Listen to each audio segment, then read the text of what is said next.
اور اب ان سب نے فیصلہ کیا کہ وہ دریا کی سیر کریں گے۔ جو وہ آگے بڑھتے گئے دریا کا پاٹ گہرا اور وسیع ہو گیا۔ 15 منٹ کے بعد یکایک ان کی لانچ دریا پر بسی ہوئی ایک گنجان آباد گلی میں داخل ہوئی۔ گلی میں دونوں طرف کشتیوں کے اندر ہی اندر لوگوں نے اپنے رہائشی مکان بنا رکھے تھے۔ اس گلی میں جسے چوڑی نہر کہنا چاہیے، باقاعدہ بازار بھی کھلا ہوا تھا۔ یا دنیا کی ہر چیز بک رہی تھی۔ بازار میں مقامی اور غیر مقامی افراد کا خوب رش تھا۔ زیادہ بکنے والی چیزوں میں گرم قہوہ، انناس، آم، پان کے پتے، مچھلی کا گوشت، بیت کا بنا ہوا فرنیچر، کپڑا، برتن وغیرہ شامل تھے۔ پانی کے سینے پر انسانی آبادیاں عدنان کے لیے دلکش بھی تھیں اور حیرت کا باعث بھی۔ سیاح آپس میں ایک دوسرے سے خوب بے تکلف ہو چکے تھے۔ سورج تھوڑی دیر کے بعد سروں پر آ گیا۔ آسمان پر دور تک بادل کے کسی ٹکڑے کا نشان نہیں تھا۔ دھوپ ناقابل برداشت ہوتی جا رہی تھی، لیکن یہ دنیا ان کی دلچسپیاں اپنی جانب قائم کیے ہوئی تھیں۔ بالآخر صبح کے مندر کی جانب رخ کر لیا گیا۔ مندر کا سنہری کلش دھوپ میں صاف چمکتا نظر آ رہا تھا۔ کافی فاصلے سے مندر کو دیکھ کر یہ گمان گزرتا تھا جیسے وہ مصر کا کوئی قدیم اہرام ہو۔ اس کی بناوٹ کچھ اسی انداز کی تھی۔ کنارے پر پہنچ کر موٹر لانچ رک گئی اور سب لوگ نیچے اتر آئے۔ مندر تک جانے کے لیے 2-3 فرلانگ کا فاصلہ پیدل طے کرنا تھا۔ وہ ایک اونچی چٹان پر بنا ہوا تھا اور یہ خاصی قدیم عمارت تھی، انتہائی ہیبت ناک، پرش کو نہایت وسیع جگہ گھیرے ہوئے۔ پتھروں کو تراش تراش کر چوڑی چوڑی سیڑھیاں بنائی گئی تھی جو جگہ جگہ سے ٹوٹی ہوئی تھی۔ بظاہر مندر قریب نظر آتا تھا، لیکن حقیقت میں وہ خاصی بلندی پر تھا۔ ساری عمارت ایک چٹان کو تراش کر وجود میں لائی گئی تھی، کسی دیوار میں کہیں کوئی جوڑ نہ تھا۔ قدیم ماہر فن سنگ تراشوں کے اس کمال پر عدنان ششدر رہ گیا تھا۔ کئی سیاح مندر کے اندرونی حصوں میں گھوم رہے تھے اور کئی ابھی سیڑھیوں پر چڑھ رہے تھے۔ لورین عدنان کے شانہ بہ شانہ آگے بڑھ رہی تھی، جبکہ اس کا بھی وکٹر ایشلے دوسرے سیاحوں کے ساتھ تفریحات میں مشغول تھا۔ مندر کی لمبی لمبی غلام گردشوں اور راہداریاں عبور ہوتی رہیں اور وہ دونوں دوسری طرف نکل آئے۔ تھوڑی دیر تک وہ اسی طرح گھومتے رہے، پھر لورین مندر کے ہی ایک حصے میں بیٹھتی بولی، میں تھک گئی ہوں مسٹر عدنان، کیا آپ تھوڑی دیر بیٹھنا پسند کریں گے؟ عدنان نے شانے ہلائے اور اس کے سامنے ایک دوسرے پتھر پر بیٹھ گیا۔ آپ بہت کمگو انسان ہیں مسٹر عدنان، حالانکہ نوجوانی کی اس عمر زبانیں اتنی خاموش نہیں رہتی۔ آپ سے کیا گفتگو کروں مسٹر لورین؟ جو تو یہ بھی نہیں معلوم کہ آپ لوگ کس سے خوفزدہ ہیں اور کیا پریشانیاں لاحق ہیں آپ کو۔ آپ نے ایک ڈمی کی طرح میرا ساتھ حاصل کیا ہے اور اپنے بارے میں کچھ بتانے پر آمادہ بھی نہیں ہے۔ ایسے حالات میں آپ سے کیا گفتگو کر سکتا ہوں؟ لورین نے عجیب سی نگاہوں سے دیکھا اور پھر گہری سانس لے کر بولی، کاش میں آپ کو اس بارے میں سب کچھ بتا سکتی۔ بہرحال مس لورین، آپ کی خواہش پر میں نے صرف آپ کا ساتھی بننا قبول کیا ہے، وہ بھی اس حد تک کہ لوگ آپ کو میرے ساتھ دیکھیں تو یہ سمجھے کہ ہم دونوں یکجا ہیں۔ جن معاملات کے بارے میں کچھ نہیں جانتا، ان سے مجھے زیادہ دلچسپی بھی نہیں ہوتی۔ مجھے تھوڑا سا موقع دیجیے مسٹر عدنان، میں آپ کو سب کچھ بتا دوں گی، بس کچھ لمحات، اس نے لجاجت آمیز انداز میں کہا، اور عدنان گہری سانس لے کر خاموش ہو گیا۔ دور کہیں سے ماؤتھ آرگن کی آوازیں ابھر رہی تھیں، غالباً کوئی سیاح یا کوئی اور یہ ماؤتھ آرگن بجا رہا تھا۔ تھوڑی دیر کے بعد وکٹر ایشلے دوڑتا ہوا اس طرف آتا نظر آیا۔ سیاح دوسری سمت نکل گئے تھے۔ وکٹر ایشلے کے انداز میں بدحواسی تھی اور لورین اور عدنان دونوں ہی نے دیکھا کہ ایک قوی ہیکل آدمی اس کا تعاقب کر رہا تھا۔ چند ہی لمحوں میں اس نے وکٹر ایشلے کو کالر سے پکڑ لیا۔ عدنان گھبرا کر کھڑا ہو گیا۔ لورین کے حلق سے ایک دلخراش چیخ نکل گئی تھی۔ اس چیخ کی آواز سن کر قوی ہیکل آدمی رک گیا۔ دوسرے لمحے اس نے ریوالور وکٹر ایشلے کی گردن پر رکھ دیا اور پھنکارتے ہوئے لہجے میں بولا، میرا نشانہ کبھی خالی نہیں جاتا، اگر تم نے دوبارہ چیخنے کی کوشش کی تو آن واحد میں اس کی کھوپڑی میں سوراخ ہو جائے گا، سمجھی؟ اور اے مسٹر، تم بھی اپنے ہاتھ بلند کر لو، خبردار میرے احکامات پر عمل کرو، ورنہ اس لڑکی کی زندگی ایک لمحے میں موت سے ہمکنار ہو جائے گی۔ عدنان سکتے میں رہ گیا تھا۔ قوی ہیکل آدمی نے لڑکے کو اپنی گرفت میں پوری طرح جکڑ رکھا تھا اور وہ بے بس ہو گیا تھا۔ کالر تنگ ہونے کی صورت میں اس کی گردن کی رگیں پھول گئی تھی اور قوی ہیکل آدمی کے چہرے پر صفحاقیں نظر آ رہی تھی۔ ایسی صورت میں عدنان کے لیے کچھ کرنا مشکل ہو گیا تھا۔ چند لمحات کے بعد قوی ہیکل شخص نے ریوالور کو جنبش دیتے ہوئے کہا، سنو تم لوگ بائیں سمت کی سیڑھیوں کی جانب چل پڑو اور نیچے اتر جاؤ، جلدی کرو، خبردار پیچھے مڑ کر دیکھنے کی کوشش بھی مت کرنا، چل پڑو۔ اس موقع پر کوئی حرکت وکٹر ایشلے کی زندگی کو خطرے میں ڈال سکتی تھی۔ عدنان ایک لمحے کے لیے الجھ گیا، لیکن دوسرے لمحے اس نے اس شخص کی ہدایت پر عمل کیا۔ لورین اس کے ساتھ لرزتے قدموں سے آگے بڑھ رہی تھی۔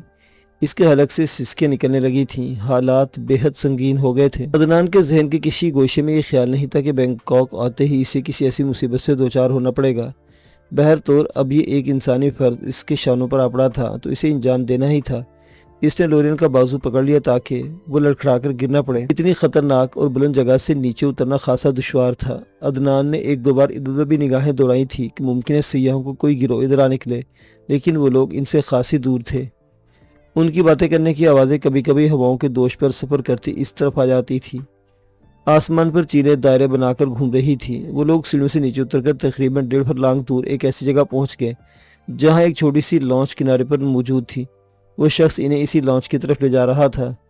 ریت میں گڑی ایک مضبوط لکڑی کی سیخ سے لانچ کی رسی بندھی ہوئی تھی۔ اس کے قریب ایک شخص کھڑا تھا اور انہیں کی جانب دیکھ رہا تھا۔ لانچ کے قریب پہنچ کر کبھی ہیکل آدمی نے ان لوگوں کو لانچ پر سوار ہونے کا حکم دیا اور عدنان ان کے ساتھ لانچ پر پہنچ گیا۔ اس کے پاس ہتھیار نام کی کوئی چیز نہیں تھی، جیب میں بس ایک پرس تھا اور کچھ ایسی چھوٹی موٹی چیزیں۔ ان لوگوں کے لانچ پر سوار ہوتے ہی کبھی ہیکل آدمی بھی لانچ پر آ گیا۔ اس نے پستول بدستور اپنے ہاتھ میں سنبھالا ہوا تھا۔ دوسرے آدمی نے انجن سٹارٹ کیا اور لانچ کو لے کر دریا کے سینے پر آہستہ آہستہ آگے بڑھا دیا۔ تھوڑی دیر چلنے کے بعد لانچ کی رفتار کافی تیز ہو گئی تھی۔ لورین نے وکٹر کو سینے سے لگا لیا تھا۔ اس کی آنکھوں سے مسلسل آنسو بہہ رہے تھے اور عدنان سوچ رہا تھا کہ اب اسے کیا کرنا چاہیے۔ یہ لوگ انہیں کہاں لے جانا چاہتے ہیں؟ لڑکی کی ساتھی کی حیثیت سے یقیناً عدنان کی زندگی بھی خطرے میں پڑ گئی تھی۔ موٹر لانچ دریا کے سینے پر پوری رفتار سے دوڑتی ہوئی کسی نامعلوم منزل کی طرف جا رہی تھی اور کبھی ہیکل آدمی اپنی کامیابی پر مسرور نظر آ رہا تھا۔ وہ اس طرح بیٹھا ہوا تھا کہ اپنے قیدیوں اور دریا پر نگاہ رکھ سکے۔ تم لوگ آخر چاہتے کیا ہو؟ اس لڑکی اور اس کے بھائی کو اغوا کرنے کا مقصد کیا ہے، مجھے بتاؤ۔ کبھی ہیکل آدمی نے کوئی جواب نہیں دیا، وہ بس مسکراتا رہا۔ عدنان کو اس کی نگاہوں میں شیطانیت نظر آ رہی تھی۔ اس نے چند لمحات کو سوچا، پھر فیصلہ کر لیا کہ اب ان لوگوں سے نمٹ لینا بے حد ضروری ہے، ورنہ صورتحال کافی نقصان دہ ہو جائے گی۔ لیکن اس کی یہ کوشش کہیں لڑکی اس کے بھائی کو نقصان نہ پہنچا دے، اس لیے اسے کسی مناسب موقع کی تلاش تھی۔ لانچ کی رفتار اب کچھ کم ہونے لگی تھی۔ دریا اسی مقام سے کئی چھوٹی چھوٹی نہروں میں تبدیل ہو گیا تھا۔ یہ نہریں دائیں بائیں اور سامنے کی سمت افق تک چلی گئی تھی۔ ہر نہر کے کناروں پر گھنے اور اونچے اونچے درخت تھے۔ تھوڑے فاصلے پر آسمان پر ایک جگہ 4-5 کے دائرے کی صورت میں اڑتے ہوئے آہستہ آہستہ نیچے آ رہے تھے۔ لانچ کا رخ اب کنارے کی جانب ہو گیا اور چند لمحات بعد وہ ایک سنسان سے کنارے پر رک گئی۔ چلو نیچے اترو، طویل القامت آدمی نے کہا۔ عدنان خاموشی سے کنارے پر اتر آیا۔ دونوں افراد اس کے ساتھ تھے۔ نیچے پہنچ کر پستولے کے اشارے سے انہوں نے درختوں کے ایک جھنڈ کے نزدیک لایا گیا اور یہاں پہنچ کر وہ رک گئے۔ قوی ہیکل نے لڑکی کی طرف دیکھتے ہوئے کہا، ہاں مس لورین، کیا فیصلہ کیا آپ نے؟ کیا چاہتے ہو؟ آخر تم چاہتے کیا ہو؟ کیوں ہمارے دشمن بن گئے ہو؟ دولت، صرف دولت۔ تم جانتے ہو کہ اس کے بغیر چھٹکارا ممکن نہیں۔ اگر اپنے بھائی کی زندگی چاہتی ہو تو ہمیں $15,000 ادا کرو۔ 15,000؟ وہ نہیں، اتنی رقم آخر میرے پاس کہاں سے آئی؟ میرے پاس صرف $7,000 ہیں۔ میرے بھائی کی زندگی کی قیمت $15,000 کچھ بھی نہیں، لیکن اس وقت میں یہ سب کچھ ادا کرنے کے قابل نہیں ہوں۔ اپنے ساتھی سے معلوم کرو۔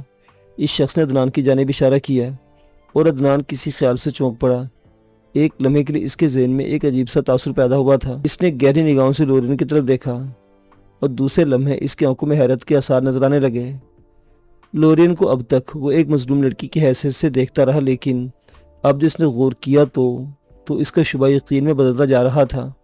لورین، اس کا بھائی وکٹر ایشلے اور یہ لوگ، گویا یہ سب کچھ۔ اس کے ہونٹوں پر خفیف سی مسکراہٹ کی لکیر کھنچ گئی۔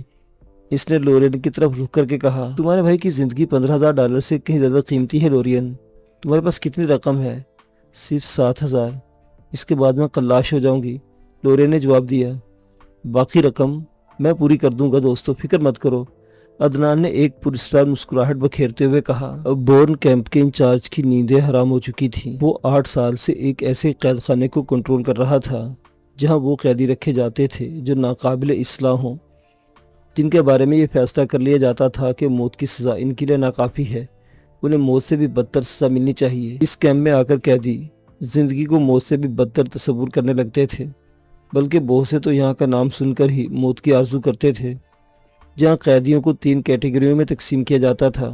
نمبر 1، وہ سیاسی قیدی تھے جن کی زندگی ضروری تھی تاکہ کسی مرحلے پر حکومت ان سے کوئی کام لے سکے۔ دوسرے نمبر پر اخلاقی مجرم تھے انہیں وقفے وقفے سے ایسی اذیتیں دی جاتی کہ ان کا روح موت کی آرزو کرنے لگتا تھا، مگر موت ان سے کوسوں دور رہتی۔ تیسرے نمبر پر وہ قیدی آتے جن کا انسانیت سے کوئی رشتہ ہی نہ رہ گیا تھا۔ چنانچہ ان جانوروں کے لیے بورن کیمپ سے بہتر اور کوئی پنجرا نہیں تھا۔ کیمپ انچارج ہی یہاں کی سیاہ و سفید کا مالک تھا۔ پورے 8 سال تک ایک جگہ تعینات رہنے کا مطلب یہ تھا کہ اس نے خود کو اس جگہ کا اہل ثابت کر دیا تھا۔ وہ خود بھی اتنا سخت اور وحشی صفت تھا کہ قیدی اس کے سائے سے کانپتے تھے، لیکن وہ خود نئے اور عارضی انچارج سے کانپتا تھا۔ اس کی وجہ لسٹن کی موت تھی، جس نے ثابت کر دیا تھا کہ آنے والا انچارج اس سے بھی زیادہ خونخوار بھیڑیا ہے۔ اس کیمپ میں 3 شیطان تھے اور یہ تیسرے نمبر کے قیدی تھے جن کے بارے میں خاص احکام تھے کہ انہیں جیتیں دو اس وقت تک کہ وہ مر نہ جائیں۔ انچارج جانتا تھا کہ ان لوگوں کو کیسے مارا جا سکتا ہے، لیکن ان 3 شیطانوں نے ثابت کر دیا تھا کہ ان کی موت کم از کم اس کے ہاتھوں میں نہیں ہوگی، بلکہ کیمپ کے کچھ اور محافظوں کی موت ان کے ہاتھوں لکھی ہوئی تھی۔ سو وہ مرنے آ گئے۔ وہ اگر چاہتا تو ان لوگوں کو زہر دے کر ہلاک کر سکتا تھا، مگر یہ خلاف اصول بات تھی اور وہ اصول پرست انسان تھا اور نہیں چاہتا تھا کہ اس سے کوئی خلاف اصول حرکت سرزد ہو۔ اس باعث یہ تینوں قیدی اس کے لیے عذاب بن گئے۔ وہ ان کے لیے اپنے حکام کو مطلع کر چکا تھا۔ اس کے فوری بعد ایک عارضی انچارج کو اس کی مدد کے لیے بھیج دیا گیا، لیکن آنے والا ان تینوں سے کہیں زیادہ خوفناک تھا۔ ایک سرد مزاج بھیڑیا، بلکہ بھیڑیے اتنے خونخوار نہیں ہوتے، وہ ان سے بہت آگے کی کوئی چیز تھا۔ 3 شیطانوں میں سے ایک کم ہو چکا تھا، لیکن انچارج کو خدشہ تھا کہ کہیں وہ خود بھی شکار نہ ہو جائے، اس لیے ہر وقت شیران کی خدمت میں حاضر رہتا اور کوشش کرتا کہ کوئی بات اس کے مزاج کے خلاف نہ ہو۔ شیران پرسکون تھا۔ لسٹن کی موت اس کے حافظے سے مٹ چکی تھی۔ وہ باہر آتا، قیدیوں کی نقل و حرکت دیکھتا اور آرام کی نیند سو جاتا۔ پھر ایک دن انچارج کو ہدایت ملی کہ آئی چیک اور گیرون کو اس کے سامنے لایا جائے۔ انچارج نے پریشانی کے عالم میں اپنے اسسٹنٹ کو طلب کر لیا اور اسے صورتحال بتائی۔ مگر کس طرح جناب؟ اس کی بات سن کر اسسٹنٹ کے چہرے پر ہوائیاں اڑنے لگی۔ یہی میں سوچ رہا ہوں۔ اس میں کوئی شک نہیں کہ یہ ہلاکو خان بہت طاقتور اور خونخوار وحشی ہے، لیکن کیا ان دونوں شیطانوں کے اس کی حضور پیشی مناسب ہوگی؟ انہیں آزاد کر کے باہر نکالنے کا تصور ہی خوفناک ہے۔ اسسٹنٹ کے چہرے سے تشویش کے سائے پھیل گئے اور وہ کسی گہری سوچ میں ڈوب گیا۔ پھر یکا یک اس کے چہرے پر سرخی دوڑ گئی۔ وہ پرجوش لہجے میں بولا، میرے ذہن میں ایک تجویز آئی ہے جناب، کہو کیوں نہ اس کے سامنے ان کا تذکرہ کر دیا جائے؟ ممکن ہے اس کے دل میں اشتیاق پیدا ہو، ہم اسے ان کے احاطے میں بھیج دیں گے۔ اگر وہ ان میں سے کسی کا شکار ہو گیا تو بل ہم اس سلسلے میں کیا کر سکتے ہیں جناب؟ ہمیں تو ہدایت دی گئی تھی کہ اس کے حکامات قبول کریں، اور وہ عارضی انچارج اس حیثیت سے ہم پر فوقیت رکھتا ہے۔ ہاں، اپنے طور پر بندوبست ضرور کریں گے۔ ایسی خفیہ جگہوں پر ہم مسلح محافظ تعینات کر دیں گے۔ اگر آئی چیک یا گیرون اسے ختم کرنے کے بعد ہمارے لیے خطرہ ہیں تو وہیں سے انہیں گولیوں کا نشانہ بنا دیا جائے۔ اس میں باز پرس بھی نہیں ہوگی۔ میرے خیال میں جناب آپ کو یہ فیصلہ کر لینا چاہیے کہ کیونکہ اگر ان 2 شیطانوں سے بھی نجات مل جاتی ہے تو پھر یہاں مکمل امن و امان ہو جائے گا۔ باقی رہی عارضی انچارج کی بات تو بہرطور وہ عارضی ہے اور اسے واپس جانا ہوگا۔ پھر چونکہ وہ ہماری مخالفت میں بھی نہیں، اس لیے اس کی دلجوئی کر کے ہم ابھی طور پر محفوظ رہ سکتے ہیں۔ اسسٹنٹ کی بات انچارج کو پسند آ گئی تھی۔ وہ اسے سراہے بغیر نہ رہ سکا اور پھر دونوں نے مل کر ایک منصوبہ ترتیب دیا۔ دوسرے دن دوپہر کے وقت جب تمام لوگ اپنے اپنے کاموں میں مصروف تھے، دفتن کیمپ کا سائرن بجنے لگا اور چاروں طرف بھگدڑ مچ گئی۔ محافظ بندوقیں لے کر ادھر ادھر دوڑنے لگے، صرف یہ معلوم کرنا چاہتے تھے کہ سائرن کی وجہ ہے، کیا کوئی قیدی فرار ہوا ہے یا کوئی اور کارروائی ہوئی ہے۔ شیران بھی اس وقت اپنی بیرک میں تھا۔ سائرن کی آواز سن کر وہ باہر نکل آیا۔ بیرک کے دروازے پر کھڑا ہوا بھاگ کر دوڑتے ہوئے سپاہیوں کو دیکھنے لگا۔ ایک محافظ اس کے پاس سے گزرا تو اس نے اسے ہاتھ اٹھا کر رکنے کا اشارہ کیا۔ محافظ بدحواسی کے عالم میں اس نے شیران کی طرف دیکھا اور چند قدم دوڑتا چلا گیا۔ دوسرے لمحے شیران نے اپنی جگہ سے اس پر چھلانگ لگا دی اور محافظ کو رگیتا وہ زمین پر آ رہا۔ محافظ ہکا بکا رہ گیا تھا۔ اس کی آواز سے سمجھا کہ کوئی ہنگامہ برپا ہو گیا ہے۔ اب جو شیران اسے دبوچا تو اس کے ذہن میں صرف ایک خیال آیا، شیران کی طرف سے ہے۔ چنانچہ اس نے اپنی رائفل سیدھی کی اور اس پر گولی چلانے کی کوشش کی، لیکن اس لمحے شیران کی ٹھوکر اس کے بغل پر پڑی اور گرتے ہوئے اس کے حلق سے ایک دلخراش چیخ نکل گئی۔ انچارج اسسٹنٹ اتفاق سے اس وقت شیران کی بیرک کی جانب بھی دیکھ رہے تھے۔ محافظ کی درگت دیکھ کر ان کے ہوش و حواس گم ہو گئے۔ شیران نے بازو سے پکڑ کر محافظ کے حلق سے چیخیں نکلنے لگی اور شیران نے محافظ کی گردن پر ایک زوردار ٹھوکر ماری اور محافظ اوندے منہ گر کر بے ہوش ہو گیا۔ دوسرے محافظ بھی اس طرح متوجہ ہو گئے تھے۔ انچارج نے ان لوگوں کو منتشر کرتے ہوئے کہا اور پھر ہانپتا کانپتا شیران کے پاس پہنچ گیا۔ کیا ہوا جناب؟ کوئی بات نہیں آفیسر، اس بیوقوف کو میں نے روکنے کی کوشش کی تھی لیکن اس نے میری بات نہیں سنی۔ وہ تب تو اسی قابل تھا۔ میں ان تمام لوگوں کو آخری ہدایت دوں گا کہ آپ کے احکامات کی مکمل تعمیل کریں اور اس پر بھی ان میں سے کسی سے کوئی کوتاہی تو پھر آپ دیکھیں میں کس طرح ان لوگوں کو سزا دیتا ہوں۔ اس سائرن کیوں چیخ رہا ہے؟ شیران نے پوچھا۔ شبہ ہوا تھا جناب، اس شبہ میں حقیقت نہیں تھی۔ انچارج نے عاجزی سے جواب دیا۔ کیسا شبہ؟ بات دراصل یہ ہے جناب، ویسے تو ہمارا کیمپ ہمارے کنٹرول میں ہے اور کوئی قیدی یہاں سے فرار ہونے کا سوچ بھی نہیں سکتا، لیکن دو شیطان ایسے ہیں جن سے ہم عاجز ہیں۔ وہ ہر وقت نت نئی چالیں چلتے رہتے ہیں، کوئی نہ کوئی حرکت کرتے رہتے ہیں۔ کون شیطان؟ شیران کے حلق سے غراہٹ نکلی۔ ان میں سے ایک کا نام آئیجیک اور دوسرے کا نام گیرون ہے۔ ایک تھائی لینڈ کا باشندہ ہے لیکن اتنا خوفناک ہے کہ دنیا جانتی ہے۔ دوسرا گیرون وسطی آسٹریلیا کا باشندہ ہے اور تقریباً نیم پاگل ہے۔ ان دونوں کی کیفیت بھی دیوانوں جیسی ہے۔ پولیس نے جسے آپ نے عبرتناک سزا دی تھی، ہر وقت محافظوں کو شبہ ہوا تھا کہ ان دونوں نے بھاگنے کی کوشش کی ہے۔ وہ دونوں ہمیشہ اس چکر میں رہتے ہیں کہ کس طرح کیمپ کو توڑ کر نکل بھاگے۔ ذرا ان دونوں کی زیارت تو کرا دو مجھے، شیران بولا۔ یہاں لانے سے دوسروں کے لیے خطرات پیدا ہو سکتے ہیں۔ تم انچارج ہو یا خواجہ سرا؟ ہر شخص سے تمہیں خطرات ہیں۔ اس طرح بند کر رکھا ہے انہیں جیسے وہ انسان نہ ہوں، جنگل کے شیر ہوں۔ وہ شیروں سے زیادہ خونخوار ہیں جناب، اس کے باوجود میں چاہتا ہوں کہ تم انہیں میرے پاس لے آؤ۔ انچارج کے ہوش و حواس رخصت ہو گئے تھے۔ یہ لانے والی بات کافی ٹیڑھی تھی۔ اس نے آخری کوشش کے طور پر شیران سے کہا کہ اگر وہیں پر ان لوگوں سے ملاقات کر لی جائے تو زیادہ بہتر ہوگا۔ اس پر شیران نے اسے گھورتے ہوئے کہا، اس محافظ کا حشر دیکھا تم نے؟ اس کا بازو دوبارہ اپنی جگہ واپس نہیں آ سکے گا۔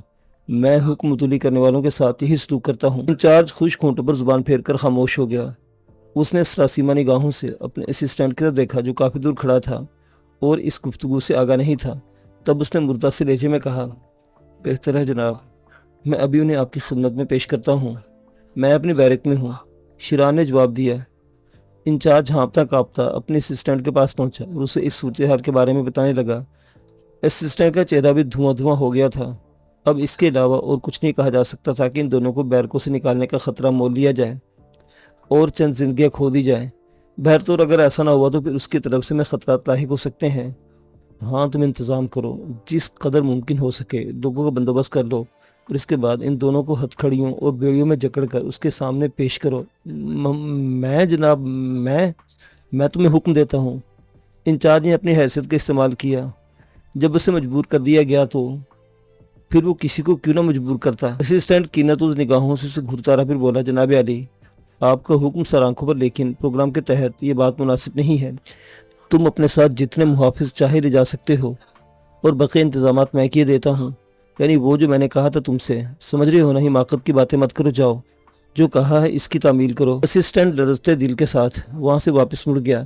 محافظوں کے ایک پورے دستے نے آئیچک نامی شیطان کو ہتھکڑیوں بیڑیوں میں جکڑ لیا تھا۔ اس کے بدن سے زنجیریں باندھ دی گئی تھی جن کے سرے محافظوں اپنے ہاتھوں میں پکڑے ہوئے تھے۔ آئیچک بھی اچھے خاصے تنتوش کا آدمی تھا۔ تھائی لینڈ کے عام باشندوں کی نسبت اس کا تنتوش اس سے کہیں زیادہ تھا، جبکہ خد و خال تھائی باشندوں جیسے ہی تھے۔ ایسے ہی ایک دستے نے گیرون کو اپنے قبضے میں کیا۔ گیرون واقعی دیو ہیکل تھا اور رہ بھی تقریباً لسٹن سے ملتا جلتا تھا۔ فرق صرف اتنا تھا کہ لسٹن کا تعلق افریقہ سے تھا اور گیرون کے خد و خال مغربی تھے۔ دونوں کے پیروں میں مضبوط بیڑیاں اور ہاتھوں میں آہنی کڑیاں ڈال کر انہیں شیران کے سامنے لایا گیا۔ دونوں ہی خاموش اور تمسخرانہ نگاہوں سے ان سب کو دیکھ رہے تھے جو اس طرح خوفزدہ نظر آ رہے تھے جیسے خوفخوار شیر بکریوں کے گلے میں چھوڑ دیے گئے ہوں۔ شیران کی بیرک کے سامنے محافظوں کی اچھی خاصی تعداد جمع ہو گئی۔ وہ گیرون اور آئیچک کو پکڑے ہوئے تھے۔ تب انچارج نے کسی قدر فخر انداز میں شیران کو ان دونوں کی آمد کی اطلاع دی اور شیران باہر نکل آیا۔ اس کی نگاہ آئیچک پر پڑی اور دفعتاً اس کی آنکھوں میں سرخ رنگ لہرا گیا۔ یہ رنگ گہرا ہوتا چلا گیا اور یہ وہی تصویر تھی جو اسے جنرل ڈی نے دکھائی تھی۔ دوسری شکل بھی وہی تھی، یعنی گیرون، لسٹن، آئیچک اور گیرون، یہی تین افراد تھے جن کے قتل کے لیے شیران کو بورن کیمپ بھیجا گیا تھا۔ سرخ چادر اس کے ذہن پر مسلط رہی اور آہستہ آہستہ اس کی آنکھوں میں روشنی پھیلتی چلی گئی۔ پھر اس کے ہونٹوں پر ایک شفاف مسکراہٹ نمودار ہوئی۔ وہ آہستہ آہستہ چلتا ہوا آئیچک کے قریب پہنچ گیا اور اس نے آئیچک کی تھوڑی کے نیچے انگلی لگا کر کہا، تمہارا نام آئچک ہے؟ دوسرے لمحے آئچک نے اس کے منہ پر تھوک دیا۔ شیران 2 قدم پیچھے ہٹ گیا۔ وہ آئچک کو گہری نگاہوں سے دیکھتا رہا۔ انچارج کے الفاظ اس کے کانوں میں گونج رہے تھے۔ اسے یاد تھا کہ آئچک یہاں سے فرار ہونا چاہتا ہے۔ دوسری ملاقات اس نے گیرون سے کی۔ گیرون نے اس کے سوال کے جواب میں اپنا بھاڑ سا منہ کھول دیا اور شیر کی طرح قرانے لگا۔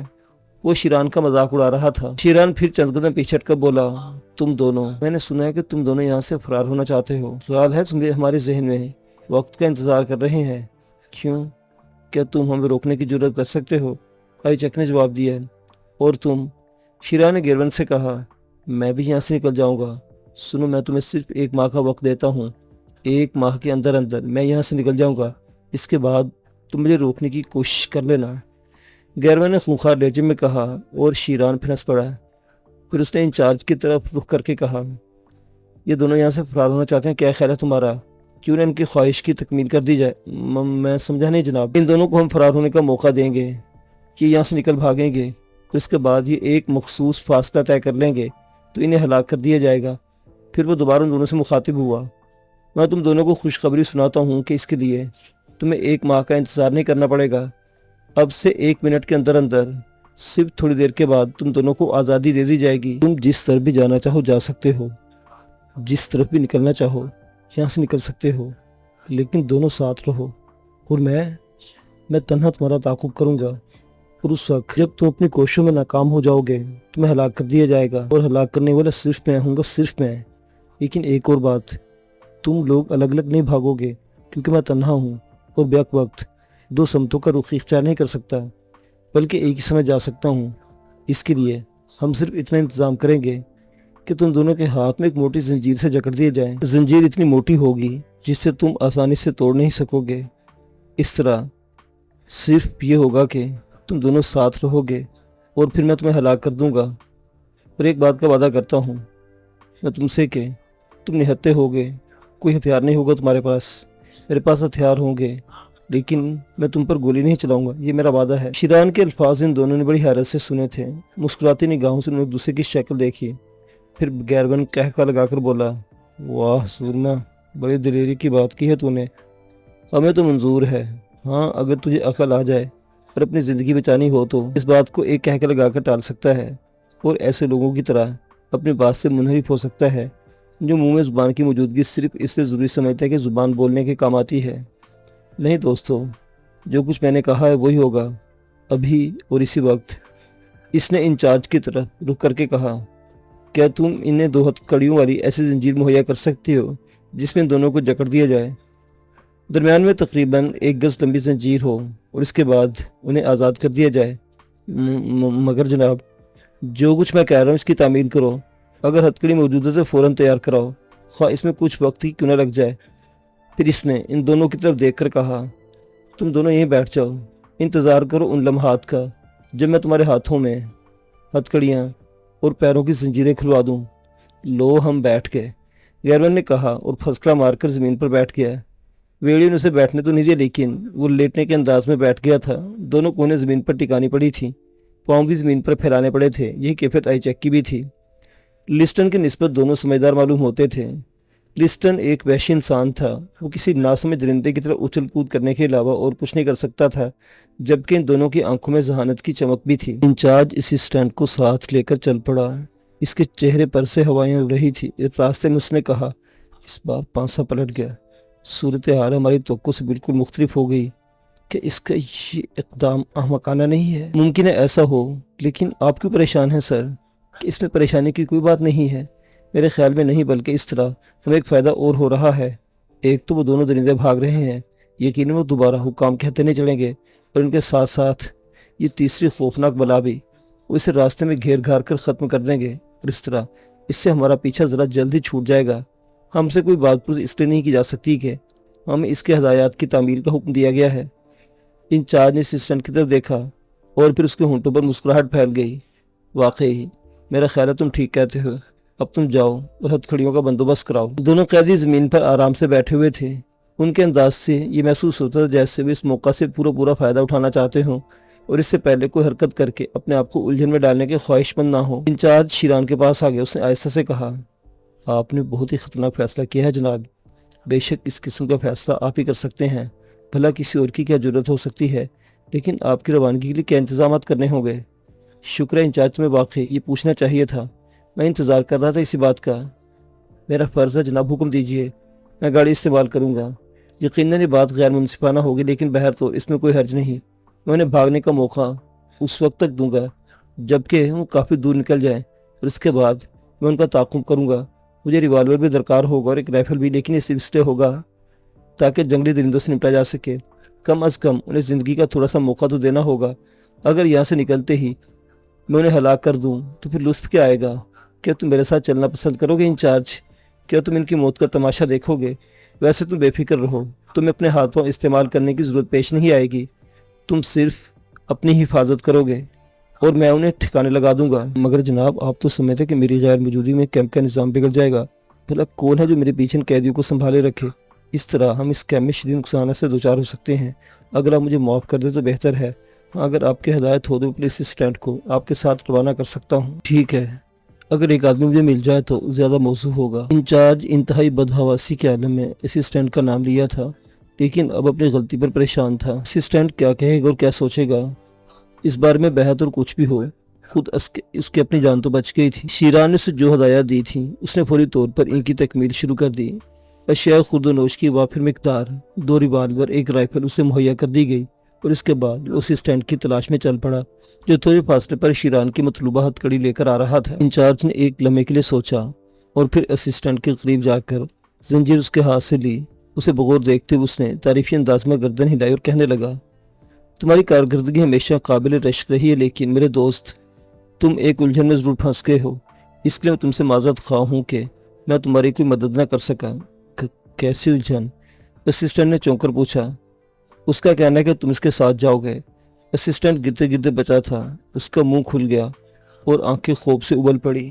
کیا مطلب؟ اس تعاقب میں تم اس کے ساتھ ہو گئے؟ نہیں نہیں، یہ ناممکن ہے جناب، آپ انچارج ہیں جناب، آپ سے اگر اس ایسی کی خواہش کا اظہار کیا ہے تو آپ کو جانا چاہیے۔ میں کیا حیثیت رکھتا ہوں، ایک ناکارہ بیوقوف سا آدمی، مگر اس کی خواہش ہے، میں اس بات کو تسلیم کرتا ہوں، اسسٹنٹ نے کہا۔ انچارج نے روکنے کی کوشش کی، لیکن اسسٹنٹ دوڑتے ہوئے شیران کے پاس پہنچ گیا۔ اس نے بڑے ادب سے شیران کو سلام کیا اور شیران تمسخرانہ انداز میں اسے دیکھنے لگا۔ گڈ، دونوں توش کے اچھے آدمی ہو، ڈرائیونگ بھی کر لیتے ہوگے، مجھے ایک ساتھی کی ضرورت ہے اور بس، اگر تمہارا انچارج تمہارا نام پیش نہ کرتا تو میں اسے اپنے ساتھ لے جاتا، لیکن اس کا کہنا بھی ٹھیک ہے، واقعی اتنے بڑے کیمپ کو سنبھالنا بھی مشکل کام ہے، جبکہ یہاں جرائم پیشہ لوگوں کی بہتات ہے۔ ٹھیک ہے، کوئی بات نہیں، تمہیں فکر مند نہیں ہونا چاہیے، تم بس میری خدمتگار کی حیثیت رکھتے ہو، اس کے علاوہ تمہیں اور کچھ نہیں کرنا پڑے گا۔ اسسٹنٹ نے یہ بات سنی تو اس کا خون کھول کر رہ گیا۔ انچارج نے اس کا نام پیش کیا ہے، جبکہ شیران انچارج کو اپنے ساتھ لے جانا چاہتا تھا۔ چنانچہ وہ دست بستہ ہو کر بولا، مجھے صحیح ڈرائیونگ کرنا نہیں آتی، جبکہ ہمارے انچارج صاحب ایک مرتبہ کاروں کی دوڑ میں بھی حصہ لے چکے ہیں، اور جیپ کی ڈرائیونگ تو ان کا کوئی جواب نہیں، خطرناک سے خطرناک راستے پر نہایت ہوشیاری سے جیپ ڈرائیو کر لیتے ہیں۔ چنانچہ بہتر ہوگا کہ اس خطرناک مہم میں آپ انہیں اپنے ساتھ رکھیں۔ واخیر کیمپ کی بات تو شاید آپ کو اس بات کا علم ہو یا نہ ہو، لیکن ممکن ہے آپ نے توجہ نہ فرمائی ہو کہ کیمپ کی اصل نگرانی میں ہی کرتا ہوں، وہ انچارج ہیں، بس احکامات دیتے ہیں، تعمیل تو مجھے ہی کرنا ہوتی ہے، اور میں جا کر دیکھتا ہوں قیدیوں کو کس طرح کنٹرول رکھا جاتا ہے۔ چنانچہ کیا یہ بہتر نہیں ہوگا کہ آپ انچارج صاحب کو ساتھ دیں؟ انچارج اتنی دیر میں وہاں پہنچ گیا۔ اس نے غرائے ہوئے لہجے میں کہا کہ بخت ویلس، بھلا یہاں کی کاروائیاں تم نمٹا سکتے ہو؟ تمہیں تو اتنا بھی علم نہیں کہ کیمپ میں خوراک کے ذخائر کتنے ہیں، یا قیدیوں میں سے اگر کوئی بغاوت پر اتر آئے تو اس وقت کیا کارروائی کی جا سکتی ہے؟ میں مسٹر شیران کی موجودگی میں اس بات کا ماتحت ہوں، اور تم میرے ماتحت ہو، چنانچہ فیصلہ مسٹر شیران کریں گے، وہ مجھے منظور ہوگا، اور جو فیصلہ میں کروں گا اس کی تمہیں تعمیل کرنا ہوگی۔ تم تیاری کرو، جاؤ، میں کہتا ہوں تمہیں احکامات کی تعمیل کرنی چاہیے۔ اسسٹنٹ کے چہرے پر مدنی چھا گئی، اس وقت اسے چکر میں پھنسانے والا یقینی طور پر انچارج ہی تھا، ورنہ شیران کے ذہن میں اس کا خیال بھی نہیں آیا ہوگا۔ بہرطور اب تو موت اس کا مقدر بن گئی تھی، حکم کی تعمیل کے علاوہ کوئی چارہ کار ہی نہ تھا۔ چنانچہ وہ لڑکھڑاتے قدموں سے تیاری کے لیے چل پڑا۔ بار بار وہ پلٹ کر انچارج کو گھورتا جا رہا تھا۔ دوسری طرف انچارج نے خوشی خوشی دوسری کارروائیاں کرنی شروع کر دی۔ ایچیک اور گیرون کے ہاتھوں میں مخصوص قسم کی آہنی کڑیاں پہنائی گئی تھیں۔ زنجیریں کھولنے سے قبل یہ کام کر لیا گیا تھا۔